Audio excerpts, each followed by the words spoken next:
1410 WIBA and Ask the Experts, joined this morning by Nathan Plumb, certified trust financial advisor, with an executive MBA. Of course, Nathan comes to us from Wisconsin Capital Management, and they bring you Ask the Experts this morning. You can learn more about Nate. You can learn more about the whole crew at Wisconsin Capital Management. You can also start a conversation. No obligation, no pressure. Just head on over to wiscap.com. That's WISCAP.com.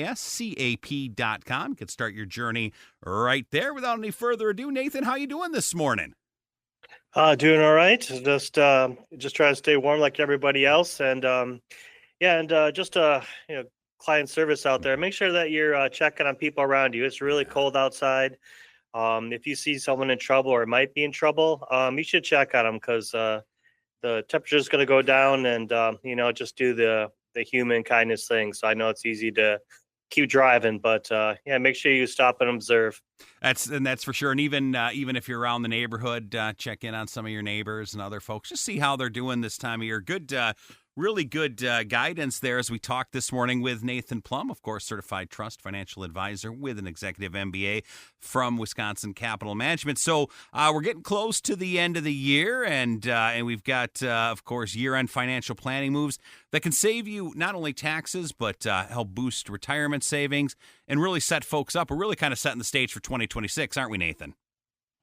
Yeah, so it's toward the end of the year. People are like, "Oh, I need to do a little bit of, just a little bit of cleanup right before the, year end." So, financially speaking, this is kind of like halftime at the football game. So, if you're down behind by halftime, you can hopefully make some adjustments and pull a victory, and hopefully be as good as the Packers in the end. Yes, we hope so. A little adjustment here, a little adjustment there, and things can be absolutely good. So let's start out, Nathan. We'll start out on retirement accounts, and you got folks with whether it's 401k or 403b. It's important right now. In general, it's always important to keep an eye on your pay stubs, but it's also a good time right now to make sure you're taking advantage of all the great benefits that your employer may be offering, including that employer match, right? Yeah, when you first start with your company, they give you this dense handbook, usually just online. They don't even give you the handbook anymore about all your retirement options, and most of it looks like it's in Swahili. It's really kind of hard to understand. But one of the main things that you kind of have to pay attention to is if they have a match to either 401k or a 403b, or if you're there's other route plans out there like a 457, but there's all these different type of retirement accounts. And a lot of these employers, as an incentive to incentivize you to stay there and keep you to be a good worker, give you free money to add to your retirement. But make sure that's turned on. Make sure that you're giving up to the match. For example, if your employer matches 3%, so the employer gives 3%, and then you contribute 3%. So 6% total a year can solve a lot of your issues in the future. So if you're unsure, you should talk to your HR person. And if you're behind, hopefully you can catch up, or they'll tell you how you can catch up. Also, if you're over 50 years old, there's special provisions that help you catch up. So you can actually put more money in if you're a little bit older. So it's just a good maintenance thing to do, and make sure that you're giving up to your match. So as we talked then about folks in the catch-up contribution, the way to supercharge your savings later, maximizing your account right now, it can also help with taxes and really build towards the future when it comes to tax advantage growth. Am I right on that, Nate? Yeah, exactly right. So the more money that you can pump into your 401k, especially when you're younger, but it's never too late. If you can put a little bit extra money each year, or a little stuff, so essentially give yourself a little bit of bonus, that can make such a huge difference. So on this show, we always preach that you always have to start. You have to get up the inertia, and once you start, you can put it in something like the S&P 500 in your retirement program, and you're really well on your way. I mean, you're doing a great job. You should pat yourself on the back. So, you got to start, and you got to get in there, or else it's really hard to catch up when you're in your 60s or 70s. Talking this morning with our good friend Nathan Plumb. Of course, Nate comes to us from Wisconsin Capital Management. Their website, wizcap.com. That's WISCAP.com. Great website to learn about Nathan, learn about Tom, learn about the whole team at Wisconsin Capital Management, all the different services that they offer. Also, a fantastic opportunity to start a chat, start a conversation. There's a little conversation bubble that pops up. From there, you can ask questions. You can schedule an appointment and start that conversation. No obligation to you. Just head on over to wizcap.com. That's WISCAP.com. And as we look towards the end of the year as well, Nathan, I think Roth conversions and being in that window, what do folks need to know in that area? Yeah, if you listen to the show at all, I am the biggest fan of Roth IRAs. I am a fanatic, so I apologize if I keep saying this, but they're an absolute wonderful thing. So you put money in, this is money out of your checking account, and it is tax deferred. So that means there's no taxes on capital gains or on dividends.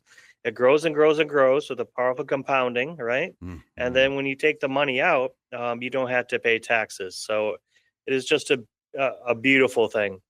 So there's different things you could do at the end of the year. So one, if you could start a Roth IRA, that'd be lovely. But if you do make quite a bit of money, so if you make over $165,000 if you're single, or $246,000 if you're married, there's something that you could do that's a little bit special. It's called a backdoor Roth. So what essentially is you open up a traditional IRA, you put money into that traditional IRA, and then the very next day you convert it into a Roth IRA. So that way you can, even if you're over the income limits, we can start a Roth IRA for you. So yeah, it's just one of the many little financial planning little tidbits that could really make a big difference for you.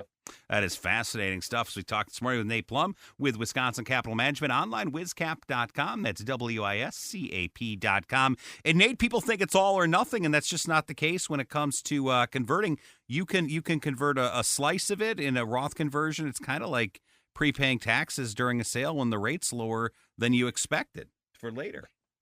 Yeah, so what you do is we can help you do this too, is that what your expected tax bracket is, right? So remember, these are tiered, so it's a little bit difficult, but to do it, just there's not one single calculation, but you can really make a difference. If it's not going to jump a tax bracket, it may make sense to just convert a little bit of that old IRA money that's now in a traditional IRA to convert that into a Roth. So you'll pay taxes on it.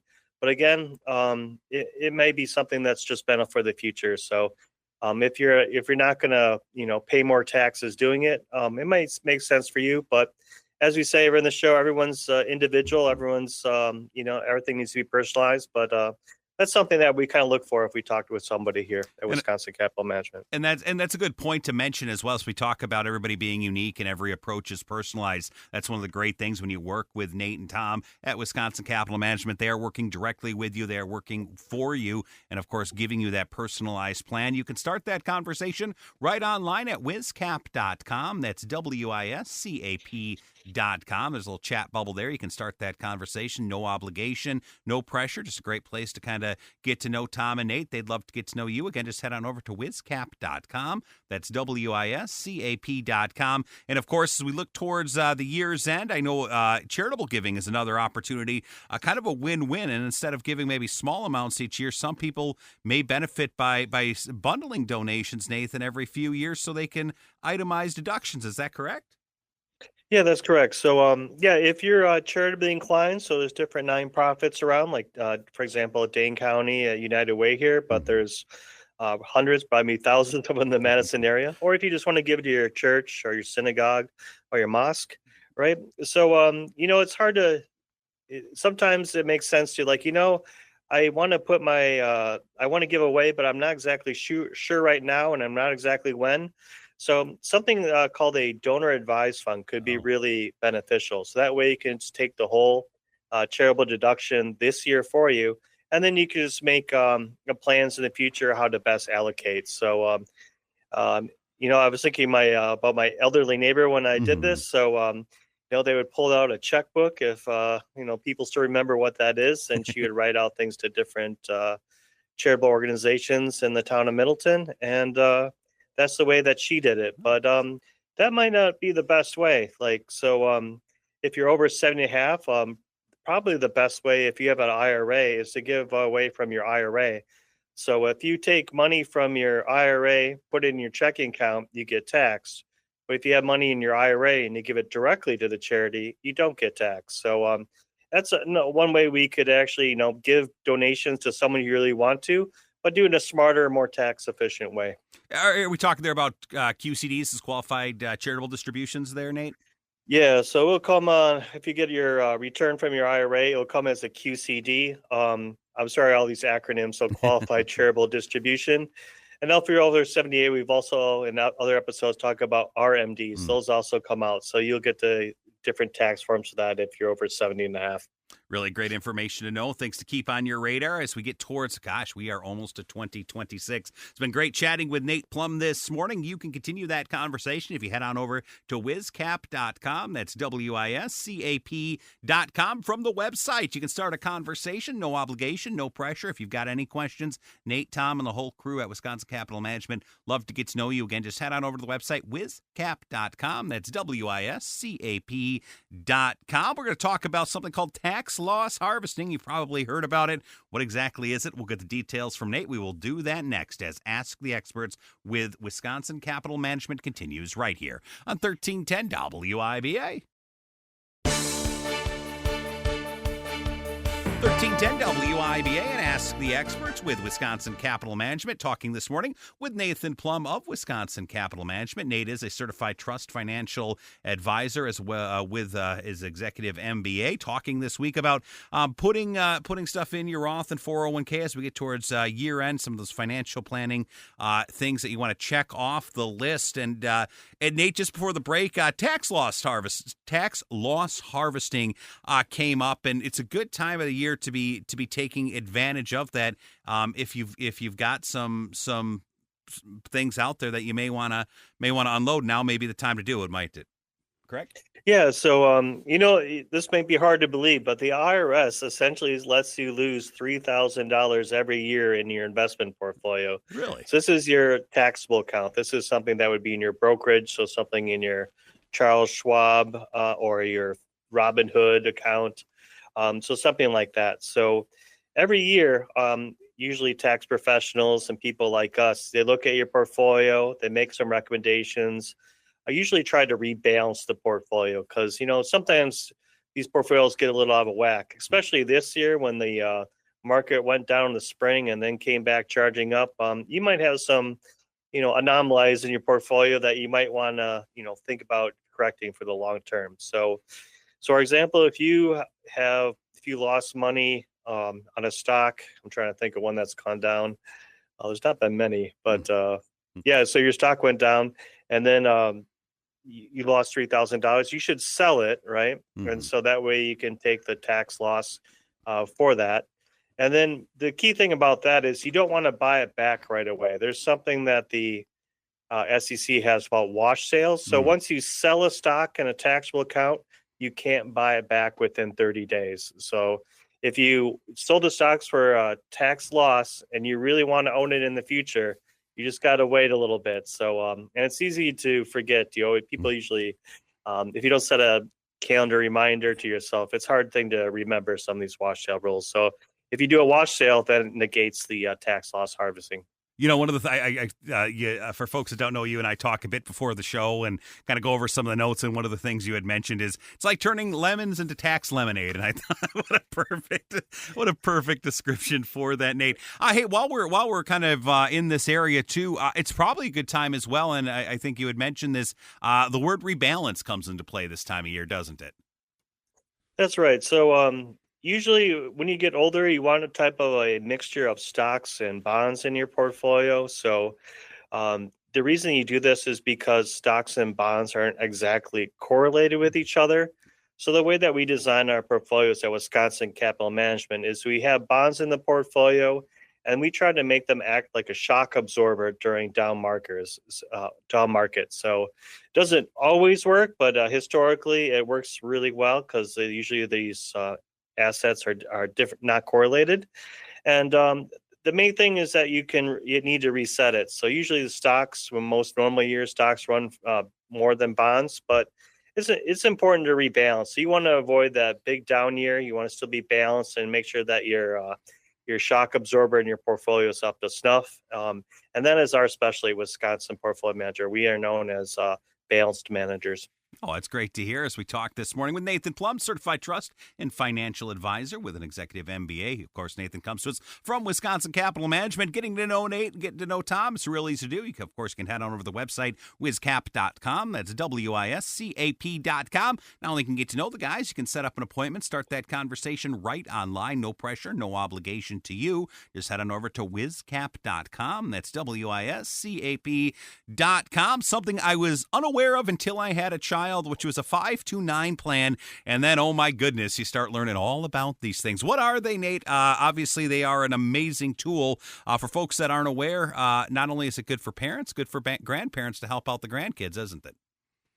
Yeah, so the requirements for a 529, they always have these funny names. So it's usually an IRS code. So that's why I got that kind of silly name. But they're a beautiful tool for someone that, if you know that someone had a baby or having a baby shower, it is really an incredible gift. So ultimately, you'll need the child's legal name and their social security number, and you can open a 529 account for them.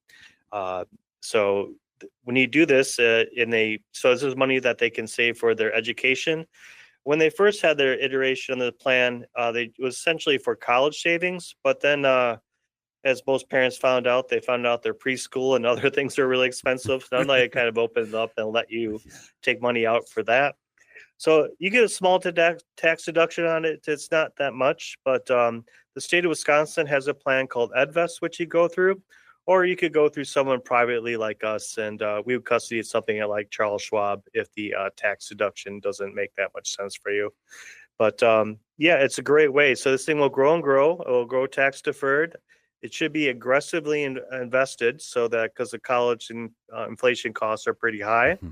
But people's drawback is like, well, what if my child doesn't end up going to college or end up using the education? Well, you can actually change it to somebody else. You could change it to another sibling or another person. Or if you don't use it, we'd probably advise more, is that ultimately can be converted into a Roth IRA. So it's almost like triple tax exempt. And it's a beautiful way to let someone know you're thinking of them and thinking of their education. And if you're a grandparent or if you're, someone that really wants to focus on, giving your kid the best possible future, as most people want. Boy, I cannot advocate these enough. So, 529s, Roth IRAs, Wisconsin Capital Management. He might get tired of me talking them, but they're beautiful gifts, and especially around Christmas time. Yeah, boy, if you can think of doing something like that, and it's an incredible gift. Well, you think about other things that you can get for the kiddos and grandkids. They, toys and other things. They play with them for a week or two, and then they're broken in the trash and in a landfill somewhere. Whereas this is something that, gosh, as they age, they will appreciate more and more, and seeing that growth. And Nathan, as we talked to this morning about kind of some family stuff for kiddos and families, annual gift limit, something that should be on folks' radar as we wind up the year as well, aren't they? Yeah, so I don't have this problem, but you can give $17,000 to anyone you want. So, of course, if you're married, you can double that. So if you want to gift to a child and things like that, you can. That's the limit right there. So if you do anything over $17,000 a year, you have to give a special notice for your annual gift tax exclusions. So because the government wants to track if you're doing that, but that's one way you could think about things. But the major issue that really comes up in these retirement account planning is that these, annuities, these IRAs, these 401ks, these 403bs, you have to actually pick your beneficiary, and you got to keep it updated. So if you're single and now married, you should probably change it. If you were married and now divorced, you probably need to change it, especially if you're married, divorced, and now remarried. Yeah. You would not believe how many ex-spouses come to these are on these plans. Yeah. And so sometimes you find out too late and you cannot undo it, right? It doesn't matter what your will says. And so yeah, and it'll definitely make your current partner pretty upset. So it's to make sure that you keep your beneficiary designations updated, and also with your insurance, make things are titled correctly. So in our financial planning world, how things title things are key. So there's nothing that supersedes that. Really important time of year to be reviewing all of that stuff. And speaking of reviewing and, looking towards the new year with a fresh start, if you've been looking for some great folks to work with, definitely check out Nathan and Tom and the team at Wisconsin Capital Management. It is a prime time to start that conversation. They really make it easy really for you to get started. If you head on over to wiscap.com, that's WISCAP.com, little chat bubble that pops up from there. You can start a conversation. No pressure, no obligation. Get to know Nate and Tom and everyone at Wisconsin Capital Management. They would love to get to know you. Again, the website, wiscap.com. That's WISCAP.com. And Nate, as we kind of wrap up this week, I know there's probably a lot of folks that are saying, I should probably be looking into that stuff. I mentioned going online to wiscap.com. You and Tom do this each and every day, and you guys really love doing this stuff, don't you? Yeah, we get a lot of people that come in. They feel a little bit nervous or a little bit embarrassed that it's like, oh, I wish I had more, but that really doesn't matter. It's just where you start. So a lot of people just bring in their whatever financial statements they can find. They bring in their tax return. Often this is online, so we have a secure portal you can email in advance, and we go there. And usually people find it kind of quick, easy, and painless. So we usually make people feel comfortable, and really, it's something that can really help your future. And you'd be amazed how much having that kind of future plan set out, how much it could help you in the present. The best day to start the planning was yesterday. The second best is today, and today is that day to get on over to the website, wiscap.com. That's WISCAP.com. Take action today as we look towards 2026, making it a productive future. It all starts with a stop at wiscap.com. That's WISCAP.com. Nate, it's always great chatting with you. You enjoy this great day, and we'll do it all again real soon. All right. Stay warm out there. Oh, yeah. And again, the website for Wisconsin Capital Management, wiscap.com. That's WISCAP.com. News comes your way next here on 1310 WIBA.